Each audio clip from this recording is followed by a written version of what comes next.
Why was Jesus crowned with thorns? Matthew 27 verse 29, Mark 15 verse 17 and John 19 verse 2.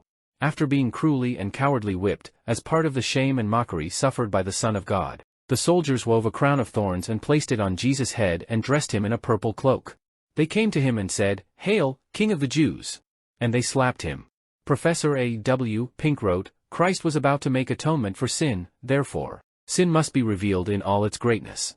Sin is something illegal, that's why Pilate mocked an innocent person. Sin is transgression, which is why Pilate set aside all principles of Roman law. Sin is rebellion against God, which is why Jews and Gentiles mistreated the Son of God. Sin is an offense, so they violated all the dictates of conscience and decency. Sin is falling short of the glory of God, which is why they heaped insults on the Son of God. Sin is corruption, that's why they covered Jesus' face with filthy spit.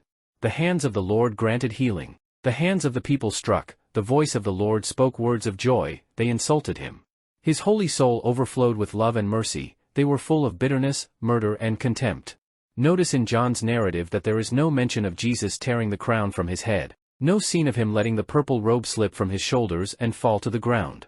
No, there he was, the Lamb, silent in the slaughterhouse, a swollen, bruised, bloody mass of flesh. That was the cup of the curse. If we remember the fall of man in Eden, recorded in Genesis 3, God gave Adam a clear sign of his sin on earth, the production of thorns. Therefore, the thorns here are clear representations of humanity's sin that God's righteous one was embodying. To be crowned, in biblical language, is to be clothed and rewarded. Yes, the Lord was clothed and rewarded for our sins so that one day we may be crowned with his glory. Blessed forever be God the Most High and his resurrected Lamb. Jesus Christ TV. Access, participate and interact.